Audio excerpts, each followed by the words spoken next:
उधर कनाडा में गैंगस्टर अमनप्रीत समरा की हत्या कर दी गई। अमनप्रीत समरा पर उस वक्त गोलियां चलीं जब वो एक शादी समारोह में मौजूद था। इसी बीच कुछ हमलावरों ने उस पर ताबड़तोड़ गोलियों की बौछार कर दी, जिससे मौके पर ही उसकी मौत हो गई। जानकारी मिली कि अमनप्रीत समरा उर्फ चकी एक शादी के कार्यक्रम में गया था। इस बीच वो डांस फ्लोर पर गया, जिसके 30 मिनट बाद उस पर जानलेवा हमला हो गया। भारतीय मूल का अमनप्रीत समरा उर्फ चकी कनाडा के टॉप 10 गैंगस्टरों में एक था। बीते साल कनाडा की पुलिस ने अमनप्रीत को उन 11 खूंखार गैंगस्टरों की लिस्ट में रखा था, जिनसे लोगों को दूर रहने की सलाह दी गई थी। इधर मध्य प्रदेश के भिंड में एयरफोर्स के एक हेलीकॉप्टर की इमरजेंसी लैंडिंग से हड़कंप मच गया। बताया गया कि मौसम खराब होने की वजह से हेलीकॉप्टर में कुछ तकनीकी खराबी आ गई, जिसके बाद पायलट ने मध्य प्रदेश के भिंड और उत्तर प्रदेश के इटावा जिले के बीच हेलीकॉप्टर की इमरजेंसी लैंडिंग करा दी। जैसे ही पायलट ने जखमोली गांव के पास खेत में हेलीकॉप्टर की इमरजेंसी लैंडिंग कराई, वहां लोगों की भीड़ जुट गई। जानकारी मिलने पर जिला प्रशासन की टीम भी मौके पर पहुंची। राहत की बात यह रही कि किसी तरह का नुकसान नहीं हुआ। सेना ने जानकारी दी कि खराब मौसम की वजह से हेलीकॉप्टर की इमरजेंसी लैंडिंग करानी पड़ी। उधर बेलारूस ने अपने यहाँ तैनात रूस के परमाणु हथियारों के लिए यूक्रेन की मदद करने वाले देशों को जिम्मेदार बता दिया। बेलारूस ने आरोप लगाया कि अगर जंग में परमाणु हमले की नौबत आती है तो इसके लिए रूस नहीं बल्कि अमेरिका और यूरोप के देश जिम्मेदार होंगे, क्योंकि बेलारूस का मानना है कि इन देशों ने रूस के सामने कोई और रास्ता ही नहीं छोड़ा। बेलारूस के रक्षा मंत्रालय के सचिव ने दावा किया कि अगर अमेरिका और यूरोप के देश इस जंग में न कूदते तो परमाणु हथियारों की तैनाती की नौबत तक नहीं आती। लेकिन उन्होंने रूस की आपत्ति के बावजूद जंग की शुरुआत से ही यूक्रेन को कई घातक हथियार दिए। और बेलारूस का मानना है कि पश्चिमी देशों के दखल से जंग की आग और भड़क गई। यही वजह थी कि रूस को मजबूरन परमाणु मिसाइलें तैनात करनी पड़ी।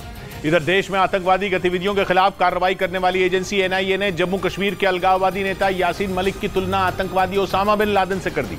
दिल्ली हाईकोर्ट में सुनवाई के दौरान एनआईए ने यासीन मलिक को फांसी देने की मांग की, जिस पर दिल्ली हाईकोर्ट ने जम्मू कश्मीर के अलगाववादी नेता यासीन मलिक को नोटिस जारी किया और अब इस मामले में अगली सुनवाई 9 अगस्त को होगी। इससे पहले एनआईए की तरफ से अदालत में पेश हुए सॉलिसिटर जनरल तुषार मेहता ने यासीन मलिक पर लगे आरोपों को गंभीर बताते हुए फांसी की मांग की और उनकी तुलना आतंकी ओसामा बिन लादेन से कर दी। हालांकि कोर्ट ने सॉलिसिटर जनरल तुषार मेहता की इस टिप्पणी पर ऐतराज जताया। वहीं एनआईए ने तर्क दिया कि कोई आतंकवादी घटना को अंजाम दे और पकड़े जाने पर अपना जुर्म कबूल कर ले, इस आधार पर वो फांसी से नहीं बच सकता। अदालत अब इस मामले में अगली सुनवाई 9 अगस्त को करेगी, जिसके बाद जम्मू कश्मीर के अलगाववादी नेता यासीन मलिक की पत्नी मुशाल हुसैन ने अपने पति के लिए पाकिस्तान से मदद की गुहार लगाई।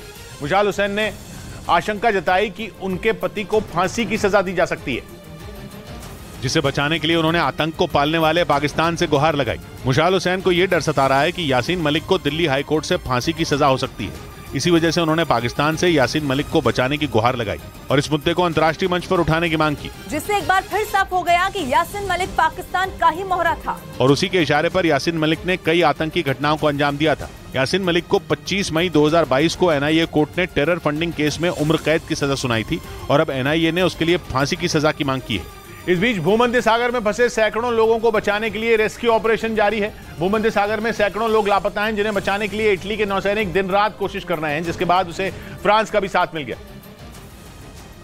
क्योंकि फ्रांस के एक एनजीओ ने भूमध्य सागर में फंसे एक जहाज से लोगों का रेस्क्यू किया। इस दौरान सभी को दूसरी नाव में शिफ्ट किया गया। ये ऑपरेशन करीब 3 घंटे तक चला, जिसमें 602 लोगों का रेस्क्यू किया गया, जिसमें 11 महिलाएं और 151 बच्चे थे, जिन्हें इटली के बंदरगाह पर सुरक्षित पहुंचाया गया। इससे पहले इटली के नौसैनिकों ने करीब 1000 लोगों का रेस्क्यू कर उन्हें बाहर निकाला था, लेकिन अब भी सैकड़ों लोग लापता हैं, जिन्हें ढूंढने के लिए दिन रात कोशिश की जा रही है। उधर अमेरिका के न्यू मैक्सिको में एक मोटरसाइकिल रैली के दौरान फायरिंग में हड़कंप मच गया, जिसमें 3 लोगों की मौत हो गई और 5 लोग गंभीर रूप से घायल हो गए। बताया गया कि मोटरसाइकिल रैली के दौरान 2 गुटों के बीच झड़प हो गई, जिसके बाद दोनों के बीच गोलीबारी हुई, जिसमें वहां मौजूद 3 लोगों की जान चली गई। यानी अमेरिका के गन कल्चर की वजह से एक बार फिर वहां खून खराबा हुआ। पुलिस ने दावा किया कि विवाद शुरू होते ही 2 गुटों के बीच में फायरिंग शुरू हो गई और जिस वक्त वहां गोलियां चल रही थीं, रैली में बड़ी संख्या में लोग मौजूद थे। पुलिस ने गोलीबारी करने वाले आरोपियों की गिरफ्तारी का भी दावा किया। यही नहीं, आरोपियों के साथ पुलिस की मुठभेड़ की तस्वीरें भी आईं।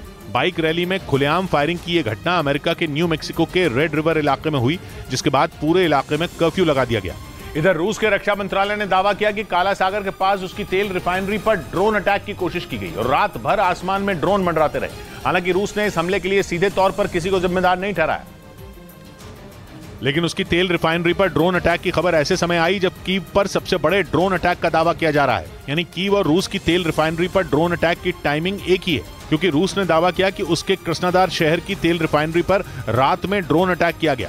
ये तेल रिफाइनरी काला सागर के नजदीक है और क्राइमिया से भी इसकी दूरी ज्यादा नहीं है। यानी रूस के उस इलाके को टारगेट किया गया जो उसके कब्जे वाले क्राइमिया के नजदीक है। यही नहीं, रूस के रक्षा मंत्रालय ने दावा किया कि काला सागर के पास उसकी तेल रिफाइनरी के ऊपर रात भर ड्रोन मंडराते रहे, जिनसे किए गए हमले में तेल रिफाइनरी में आग लग गई।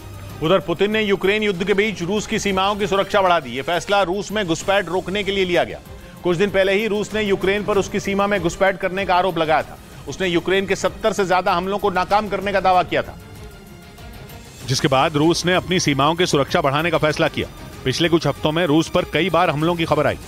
बॉर्डर वाले इलाकों में तो ड्रोन अटैक तक हुआ, जिसे रोकने के लिए पुतिन ने सीमा पर सैनिकों के साथ ही बख्तरबंद गाड़ियों की संख्या बढ़ाने के आदेश दिए। क्योंकि 2 दिन पहले रूस के इलाके बेलगरद में हमला हुआ था, जिसमें रूस के 3 लोग घायल हो गए थे। पुतिन ने इसी वजह से बेलगरद समेत यूक्रेन से लगने वाली सारी सीमाओं पर सेना की तैनाती बढ़ा दी, क्योंकि यूक्रेन लगातार पलटवार कर रहा है। इस बीच पश्चिमी मीडिया के मुताबिक यूक्रेन जंग को खत्म करवाने के लिए यूरोपियन यूनियन ने चीन से मदद मांगी। यूरोपियन यूनियन ने चीन से रूस और यूक्रेन के बीच शांति समझौता कराने की अपील की, ताकि बीते 15 महीनों से जारी खूनी संघर्ष थम सके। यूरोपियन यूनियन के एक अधिकारी ने रूस में तैनात चीन के पूर्व राजदूत ली हुई से मुलाकात की, जिन्हें चीन ने रूस और यूक्रेन के बीच समझौता कराने के लिए पिछले हफ्ते यूक्रेन भेजा था, जहां उन्होंने यूक्रेन के राष्ट्रपति जेलेंस्की से मुलाकात की थी। और अब वो रूस का भी दौरा करने वाले हैं, जहां उनकी मुलाकात रूस के राष्ट्रपति पुतिन से हो सकती है। ली हुई के रूस रवाना होने से पहले यूरोपियन यूनियन के अधिकारी ने उनके साथ बैठक की, क्योंकि यूरोपियन यूनियन ने उम्मीद जताई है कि ली हुई और पुतिन के बीच मुलाकात में शांति की बात पर सहमति बन सकती है।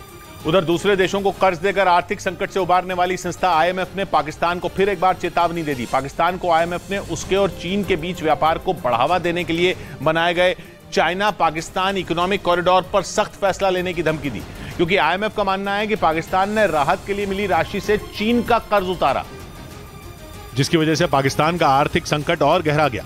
IMF के मुताबिक दोनों देशों के बीच व्यापार को बढ़ावा देने के लिए तैयार किए गए चाइना पाकिस्तान इकोनॉमिक कॉरिडोर से पाकिस्तान को सिर्फ घाटा ही हुआ। दूसरी तरफ चीन ने उससे वो सारा पैसा भी वसूल कर लिया जो दरअसल चीन की कंपनियों या वहां के कारोबारियों ने CPEC के तहत लगाया था। और IMF का आरोप है कि पाकिस्तान ने चीन को ये कर्ज IMF से मिली रकम से लौटाया। यही वजह है कि IMF ने साफ कर दिया कि अगर पाकिस्तान को अब मदद की राशि चाहिए तो या तो उसे खुद को दिवालिया घोषित करना होगा या फिर CPEC की शर्तों को बदलने के लिए चीन से बात करनी होगी, जिसके बाद पाकिस्तान की शहबाज शरीफ सरकार बुरी तरह फंस गई। इस बीच पाकिस्तान में इमरान खान के एक करीबी नेता ने इस्लामाबाद पुलिस पर चोरी का आरोप लगा दिया। PTI यानी पाकिस्तान तहरीक इंसाफ के महासचिव उमर अयूब खान ने ट्वीट कर पुलिस पर कार चोरी का आरोप लगाया और दावा किया कि इस्लामाबाद पुलिस ने उनके घर पर छापेमारी की और इस दौरान घर पर खड़ी कार चोरी करके ले गई। PTI के महासचिव उमर अयूब खान ने ट्वीट कर इस्लामाबाद पुलिस पर आरोप लगाया और अपने ट्वीट में लिखा कि इस्लामाबाद पुलिस ने रात में बिना सर्च वारंट के उनके घर पर छापा मारा और घर पर खड़ी उनकी महंगी कार चुरा ले गई। ये पहला मौका नहीं है जब इमरान खान की पार्टी के नेता ने पुलिस पर ऐसा आरोप लगाया हो। इससे पहले भी उन्होंने आरोप लगाया था कि पुलिस ने पाकिस्तान के पूर्व सांसद जमील अहमद खान के घर पर छापा मारा था और उनकी गाड़ियों को उठा ले गई थी। इधर मुंबई पुलिस ने बदमाशों के चंगुल से एक 4 साल के बच्चे को बचा लिया। वसई की रेलवे पुलिस ने बच्चों को चोरी कर बिहार भाग रहे बदमाशों को छत्रपति शिवाजी महाराज टर्मिनस से धर दबोचा।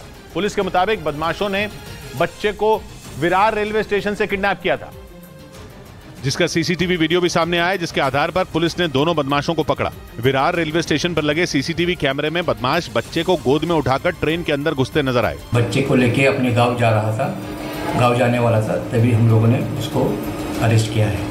बताया गया कि बच्चा अपनी मां के साथ रेलवे स्टेशन गया था और मां की आंख लगते ही बदमाशों ने उसका अपहरण कर लिया, जिसके बाद महिला ने बच्चा चोरी होने की सूचना पुलिस को दी और पुलिस ने एक्शन लेते हुए दोनों बदमाशों को पकड़ लिया। इधर मध्य प्रदेश के उज्जैन में आंधी और तूफान से 351 करोड़ रुपए की लागत से बने महाकाल लोक को भारी नुकसान पहुंचा। वहां तेज आंधी और तूफान की वजह से कई मूर्तियां गिर गईं, जबकि कई मूर्तियां टूट गईं। तेज हवा चलने की वजह से महाकाल लोक में स्थापित सप्त ऋषियों की 7 में 6 मूर्तियां गिर गईं। घटना की जानकारी मिलने के बाद प्रशासन की टीम वहां पहुंची, जिसके बाद महाकाल लोक को खाली करा लिया गया। तूफान के वक्त भारी संख्या में श्रद्धालु वहां मौजूद थे। हालांकि गनीमत यह रही कि किसी को कोई नुकसान नहीं पहुंचा। तो अभी हम आकलन कर रहे हैं। अच्छी बात यह है कि कोई जनहानि नहीं हुई है। उज्जैन के महाकाल लोक को 351 करोड़ की लागत से बनाया गया था, जिसका लोकार्पण प्रधानमंत्री नरेंद्र मोदी ने पिछले साल अक्टूबर में किया था।